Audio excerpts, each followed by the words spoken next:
Hey, what's up, everyone? It's Coffee Combo Pod here. This is Dylan. How's it going? And I'm Casey.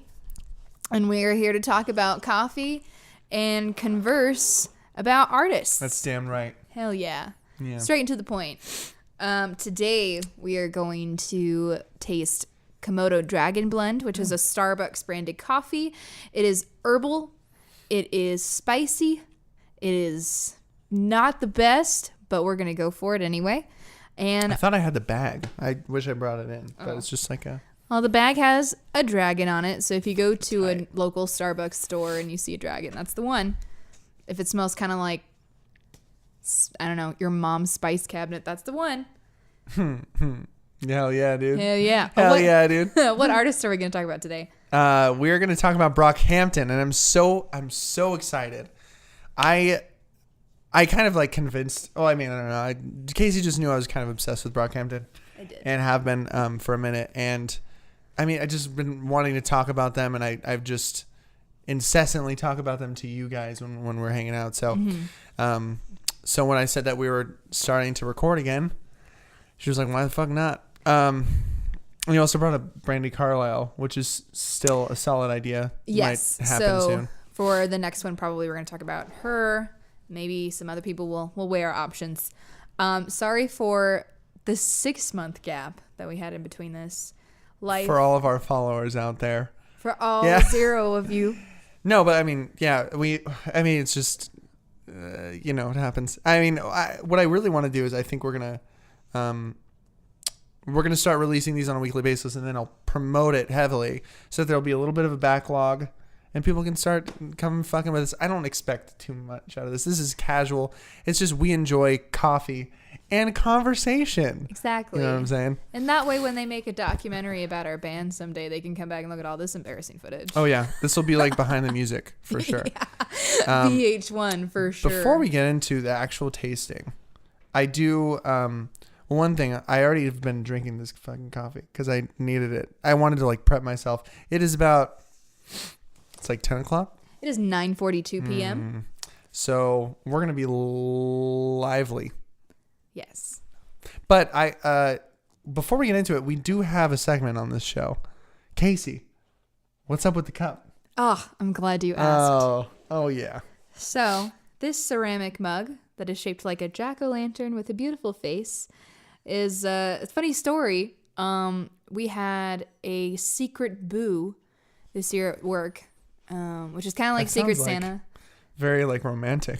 It should be, but it was in Halloween or around Halloween time. So we had a secret boo at work, and my secret boo bought me this coffee mug, and that is the end of that boo story. Thing. It's cute. I like it. Thank you. I like cups that end up being like really wide for some reason. Yeah. Even though I never finish drinking it, I'll always fill it to the brim, and just won't drink it at all. And I love Halloween, so this is like the best cup ever. This is not my cup. This is Casey's cup. Yes. And you might actually see it later on.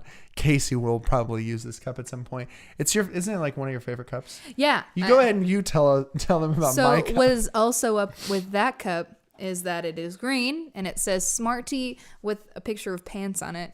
And I don't know if this is close enough or not, but my mom bought it for me when we were at another coffee shop once, and she was like, "Oh my god, that's so you." Wow. But that was a very aggressive portrayal of your mom.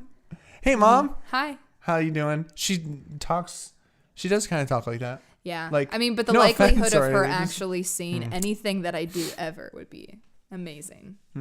Mom.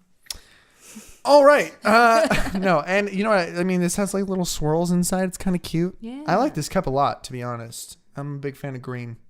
Yeah. Green's cool. Green's one of my favorite. Actually, green is my favorite color, but forest green is my favorite hue. If you guys are if you guys are just joining us, if you guys are having coffee with us, that's kind of the idea. Is like if you want to drink some coffee with us, maybe you got Komodo Dragon, whatever you got. Tell us in the comments down below or on the podcast. Tell us about your cup if you want to, or like even if you just have a favorite cup. I don't care if it's the one you're using right now. Just anything, cool story. We are going to do a coffee tasting though, and Casey is a coffee master. Well, kind of.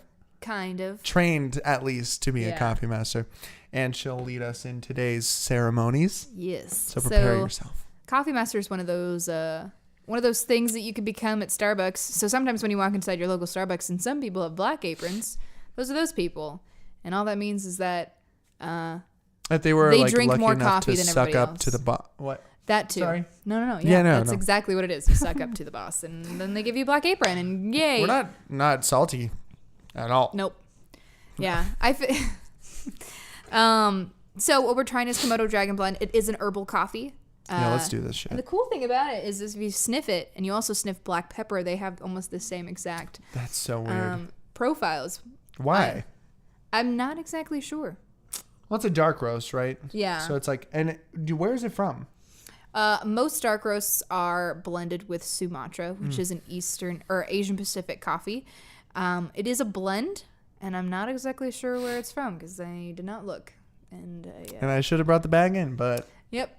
Here we are. Also, I should remember this off the top of my head, but yeah. I mean, whatever. Who cares? Let's get into this. Most days shit. I'm on it. Today I'm not. It does smell like really remarkably like black pepper. Yeah, I mean, if you want to smell some black pepper, I got some right here for you.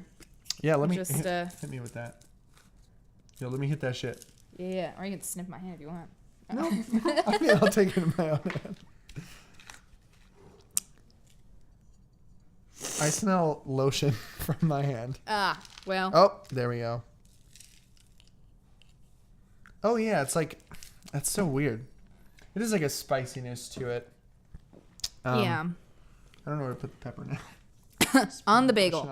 So we're also going to pair this with an everything bagel from what you can get at like your local deli, but you also sell them at Starbucks. And don't think that we love Starbucks and that we promote them over any other coffee store. It's free, dude. It's free for us because we work there. Don't tell them. Yeah, don't tell them. No. But I mean, really, it's just like, it's convenient. Yeah. This is literally all Starbucks products. They really are. That we bought / got for free.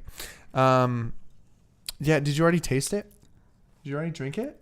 Yeah, I already took some of it. Oh, shit. Because it's cold. I ain't no bitch. I also drink coffee like 7 times a day.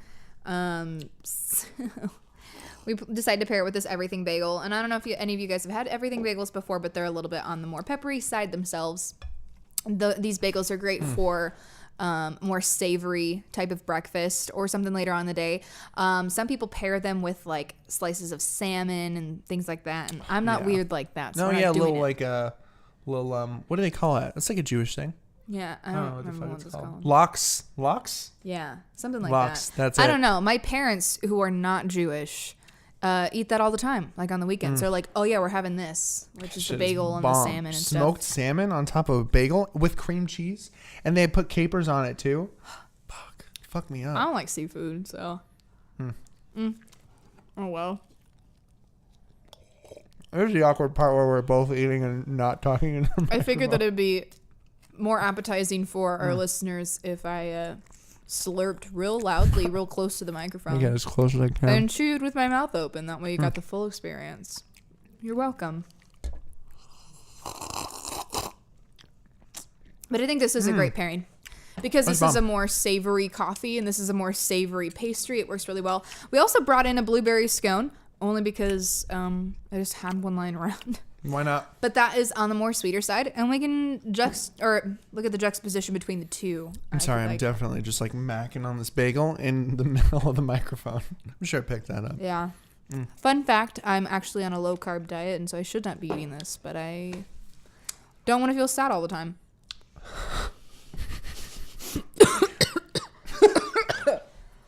Dies on camera after talking about not being sad. Man, it just what I really like about this is actually the cream cheese like pairing with the coffee.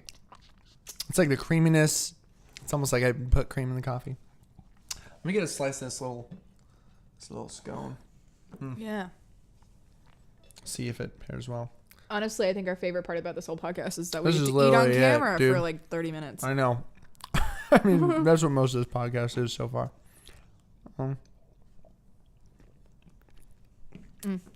Yeah, Okay, I'm going to be honest. I do not think that this pairs well. And that's a cool thing because usually I've noticed, like with working with Starbucks for a long time, going to other different coffee shops, asking them about their favorite brews and the pairings that they have with them and their pastries. Most coffees go well with the sweeter pastry. It always is like a nice like cut, especially for people that don't really drink coffee. But I think specifically with Komodo Dragon, and I'm sure it would be the same with like just a harsher dark roast in general, I don't believe that sweets taste or pair well with this at all. I don't know what you think. What's going on in your mouth? Well, so the thing is, it doesn't taste bad. That's not what, at least that's not what I'm experiencing. It's not. What it is like how well the coffee enhances the flavor and makes the enjoyability of the blueberry scone better, or vice versa. But yeah, no, I think what it is like the pepperiness of it, pepper and sweet, especially the blueberry. I'm just not a big fan. Yeah. It works really well though with the bagel. I'm a fan. That's great. Dude, let's get into it. I've been waiting to talk about Brockhampton, man. I tend to obsess over artists when I get into a certain album.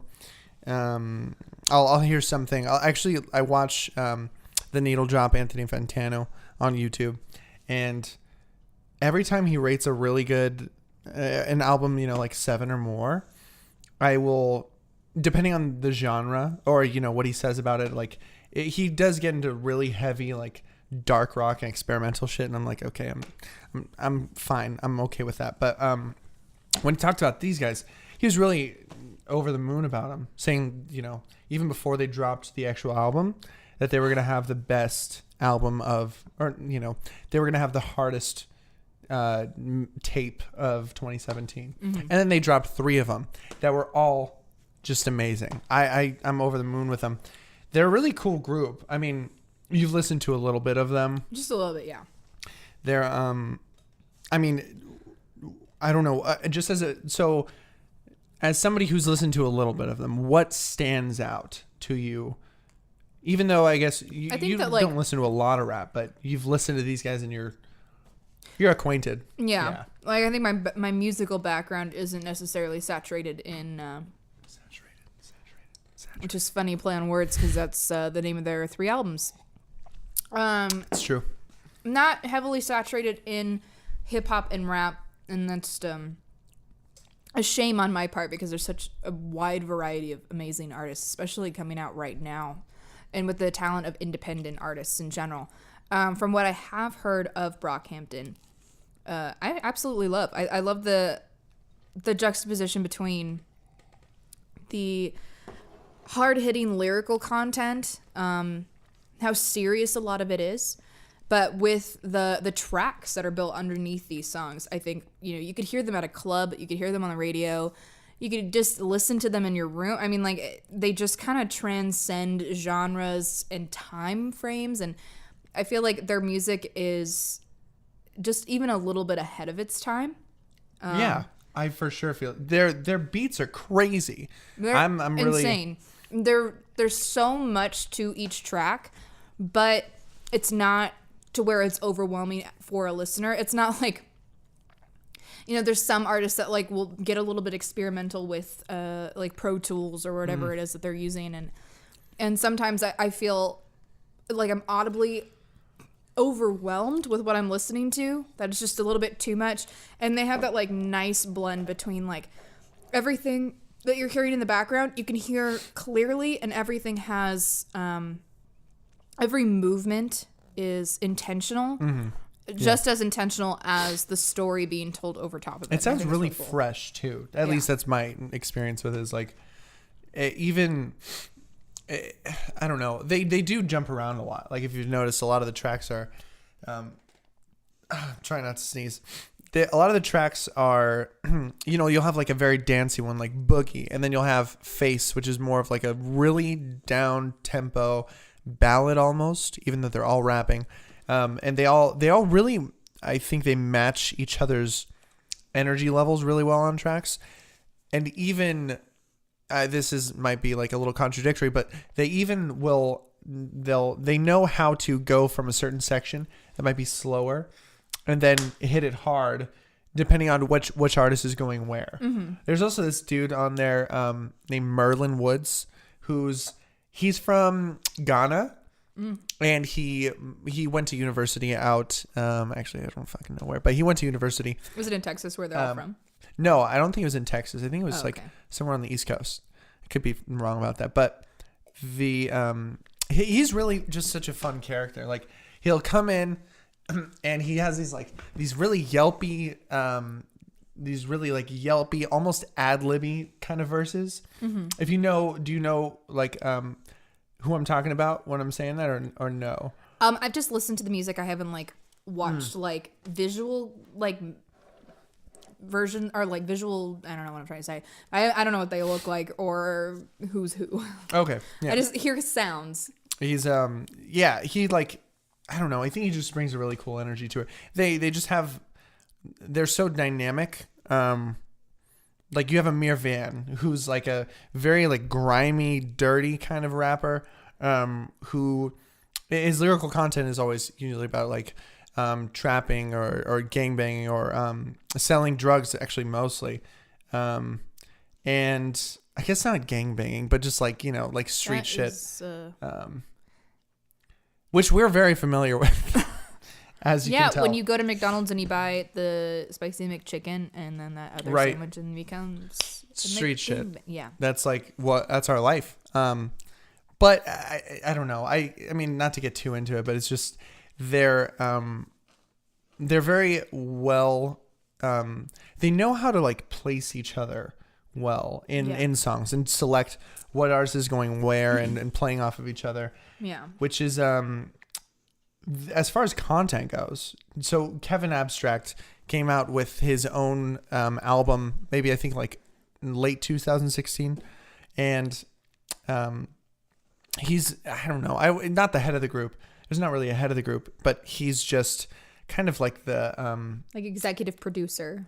Sure, yeah. I mean, he produces the videos, and they're really creative as far as they have great visuals to go with all their videos or with all their songs. And he's also gay, which is not, I mean, it's 2018. This isn't a huge deal in general in culture, American culture, but specifically in hip hop, it's kind of still even a taboo kind of, I mean, a lot of lyrical content is it's hard to imagine rappers not referring to, every rapper is assumed to just be heterosexual. Right. And so he comes out of the gate in a lot of songs just like I'm getting head right now from my boyfriend, and my boyfriend's doing this, and I just gave someone head, and it's just he puts it out there, and he's very adamant about the fact that he's he doesn't shy away from it. It's not snuck in there. Some of Frank Ocean songs from before were kind of, it was not, I mean, it wasn't subliminal, but it was not as overt as this. And I think it's really cool for hip hop, especially because of how creative these guys are and what their reputation is. Well, and I think that's cool that in a way, he normalizes it, because you listen to female hip hop artists or male hip hop artists that are straight, and they'll say stuff like that. There's that artist that I think made it big off of YouTube. I think her name is Cupcake with two Ks. Yeah. And I mean, some of her songs are all about that, are all about oral sex or this and that. And it's mouth wide open, which is a slapper. Yeah, please go listen to that. That album is great. Shit dings hard. She's super cool. I think that's really cool that he's by being out of the gate, I'm gay, this is what's happening right now, this and that. I mean, those are themes that reoccur in straight hip hop artists' material. And so that way there really isn't that whole let me be timid about it. No, this is 2018, fuck it, this is my life and I don't give a shit. And I think that's that's commendable, because I feel even in the pop industry, in country music especially, in different genres that are big right now still, there are a lot of artists that if they are like, or if they are a part of the LGBTQ community, they don't really talk about that too much. It's not a big part of who they are as an artist. And so by having people like him be at the forefront of that and kind of like unapologetically, here I am, this is what's going on, probably it helps a lot of, you know, younger kids growing up. I mean, when I was younger, just wanting to know that like there wasn't something wrong with me because I think girls are really pretty, and I was like, but no one else thinks that, and I'm not supposed to. I'm not supposed to, and so being able to have something like that, especially in the hip hop community, being like, you know, it's totally normal, it's totally okay to love who you love. I'm going on a rant. Yeah. No, I mean you're right though. It's totally, it's impactful, especially with them being as good as they are, because as young as they are too. Yeah, right. They're, I mean, a couple years younger. They're actually, some of them are your age, or maybe like a little younger. But yeah, no, I mean, he definitely is kind of a figurehead of acceptance, or at least like he's not going anywhere. Especially if you hear his raps, like it's undeniable. You can't, there's no knocking him. Right. He's going to do what he does, and he does it really well. Yeah, there, I mean, that's definitely, it's hard because, I mean, to emphasize it too much makes it kind of seem like, oh, like this is just heteronormativity and this shouldn't be such a big deal. But the fact is that it is a big deal, especially in hip hop, that, you know, to come out and claim something like that. It's just, you just don't hear it. That's it. It's shocking to people because you just don't hear it.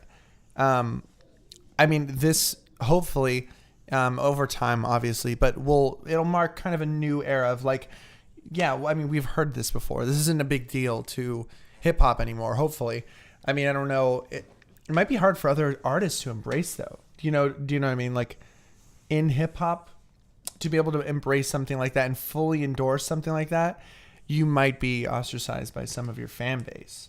That, and then I feel like also there's that whole pigeonhole of, well, and some people are totally fine with, you know, branding themselves that way, and that's totally cool. But I also think that there are some people that don't necessarily want to be known as, oh, I'm the gay pop star, or I am the gay rapper, or like that's what I'm known for. It's not my material that I'm known for, it's that. And I feel like that's a lot of the reason why I feel like a lot of artists are so timid about coming out or being so open about it. But by artists like Halsey and Troye Sivan and Sam Smith and a lot of other people that kind of cross over on radio and stuff, more of them being so open and so adamant about their sexuality, it does normalize it after a while. So, well, that's true. I mean, it's permeated almost every area of the music scene. I don't actually know about any country artists. I'm sure that there are. I'm not as well versed in country music as, you know, the next person, but I'm sure there are. I know that from the people that I am friends with that do listen to country music, and from the people that I know around me that do listen to country music, it's still not the most acceptable thing in the world, which is unfortunate for people who do like that genre of music and do identify with that culture specifically.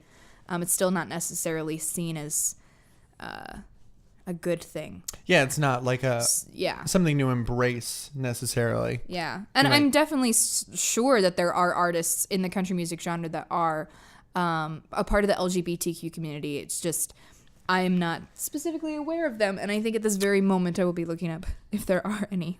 Well, you know what's cool is, like, I mean, especially for Brockhampton, is I think I couldn't tell you for sure the case with other genres, but I know hip hop seems to be the most independently dominated genre of music out right now. I mean, so many independent artists.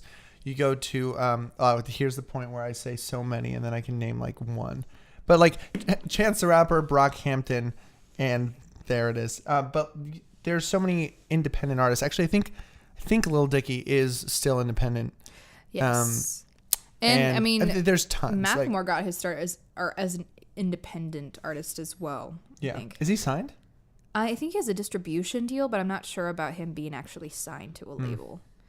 And there are definitely a lot of artists in other genres as well. Not necessarily in pop music. I know that there are, but like on the radio with, international success. I think that when you think of international artists that are still independent, you think of like Chance or like Brockhampton. I mean, Right. Chance won 3 Grammys just being an independent artist. I think that's wonderful, especially in this day and age with, record labels and the state of the music industry. Well, it like promotes it promotes more creativity, especially in the sphere of popular music, in Yes. popular hip hop. I mean, and my point was that Brockhampton, them being independent, makes it's so much easier for, let's say, Kevin to fully embrace his sexuality, because to be real, a hip hop or a label promoting a hip hop band would probably want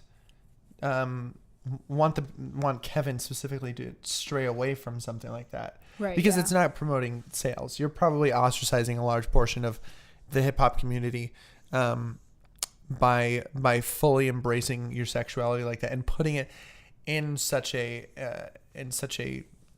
aggressive manner, which, for the record, is like my favorite part of, or the fact that it's so aggressive makes it that much more intriguing and enticing to listen to. So I just think that that's nice for them. I don't know if they will sign.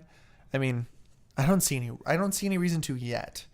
I think signing them would take them potentially, based on how the record label handles them, from where they are right now to just a whole new level of stardom, I would think, because they are really popular. But if you notice, like, their Spotify plays, they're in like the teens of millions. Like, and granted, their records did kind of just come out, but there are pop artists that have billions, and it's just, I mean, or hundreds of millions. Do you know what I mean? True. That seems to be where the top 1% of popular artists end up having Spotify plays, to my experience. True. But I also think that also depends on pop music. Pop music in general, I feel like, is a little bit different, mainly because even though it's like payola is illegal, I'm 100% certain that there are record labels that are still paying stations to play certain material, and that's it. And then that's why those artists have more streams, I think. That makes or sense. just because pop is, popular music. Well, and pop ends up being like some of those songs, if it's top 40 kind of a thing, it ends up being on so many playlists that it just comes around. Like, yeah, like you go on like when I'm at the gym and I want to scroll through the workout playlist on Spotify trying to get some jams going, like it's going to be the same like 10-15 songs that are on the club playlist or this playlist. Calvin Harris and Pitbull and shit. Mr. Worldwide. Which is not shit. I mean, whatever. I mean, Great. I personally can't lift unless Mr. Worldwide is cheering me on. Dude, I heard this song. Oh fuck! I wrote down a note, but I think it was a song.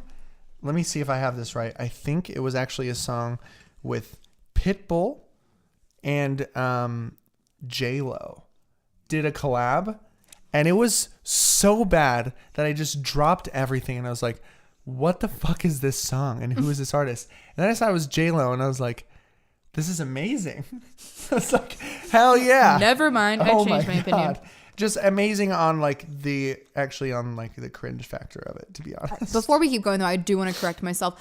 There, just by even doing a quick Google search, there are actually quite a few artists in recent years that are making groundswell in the Nashville community of country music that are openly gay. The artist that we want to talk about next week, who I didn't know about but forgot when I was talking, Brandi Carlile is gay herself. Oh, really? Yeah. Did not Just know. to give you guys a little taste, her new album, By the Way I Forgive You, came out this last week, and she put like a heartbreaking note on her Instagram.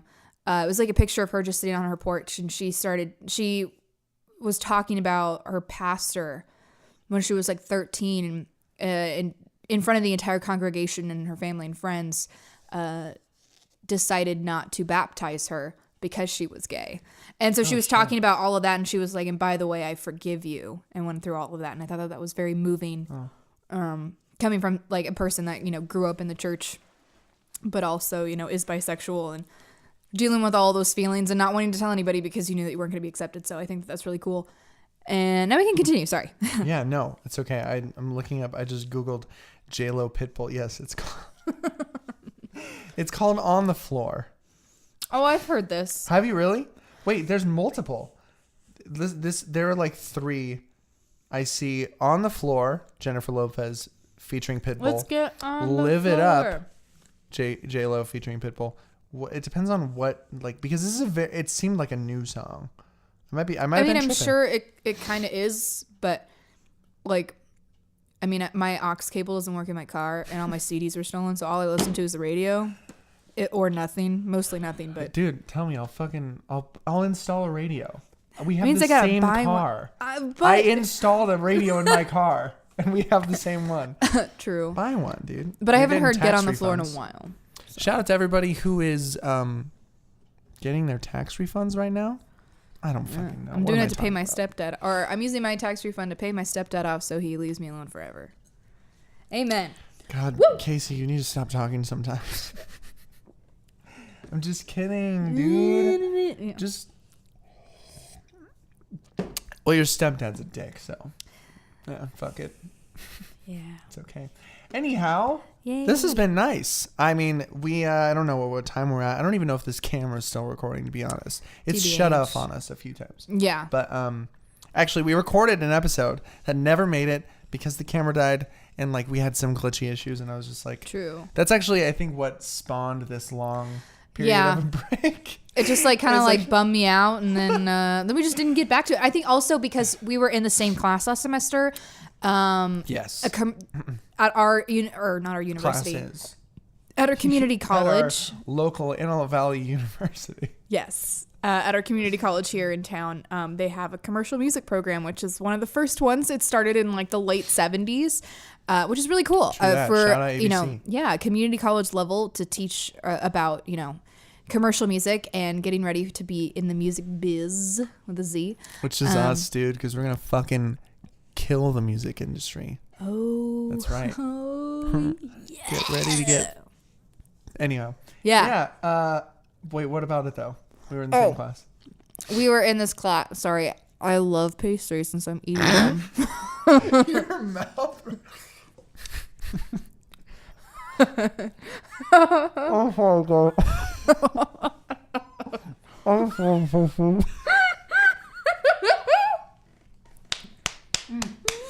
Oh my God.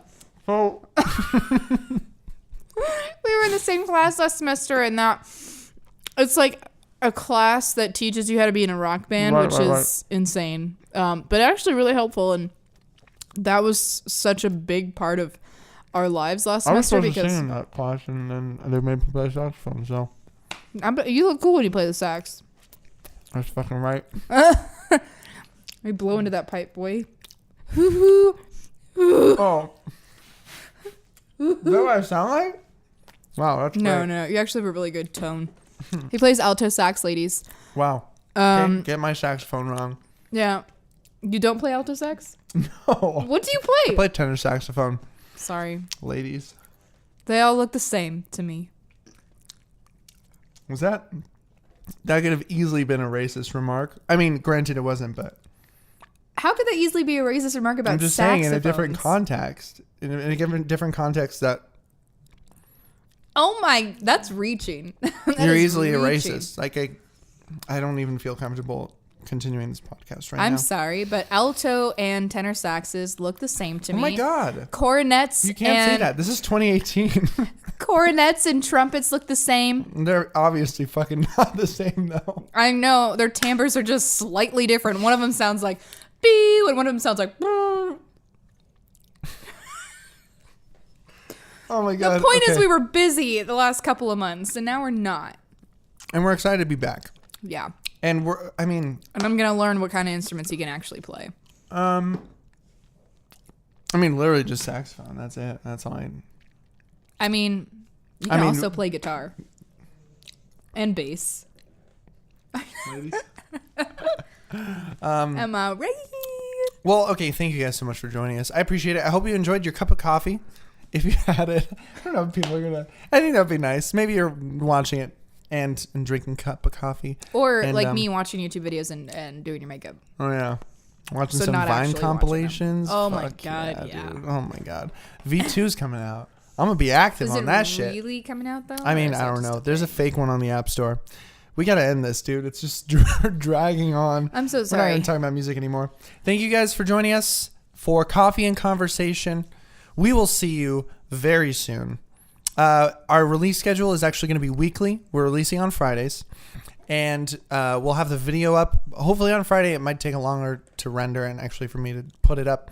But potentially on Saturday. We also have a Twitter that I don't know the actual tag for. But it's I will. Coffee Convo Pod. Oh, yeah. At Coffee Convo Pod on Twitter. You can also follow us separately on Twitter as well. I am Casey Yeager with an I. Mm-hmm. You can go ahead and spell it out because nobody's going to fucking No know one's how going to be able to spell spell this. My last name is spelled Iaeger. Your first name too, girl. Kasey. Kassie. That is not correct. And don't follow you can that. follow me on Twitter at Dylan Dixon what? All one word. Used to be Booty Sweat and is no longer because now I'm Dylan But Dixon. if you want to follow him on Instagram, it is Booty Sweat. It is I am Booty Sweat. At I am Booty Sweat on Instagram. At Yo Soy Booty Sweat on Snapchat. I deleted it though, so don't fucking bother. And thank you guys for joining us. Have a great day. Bye.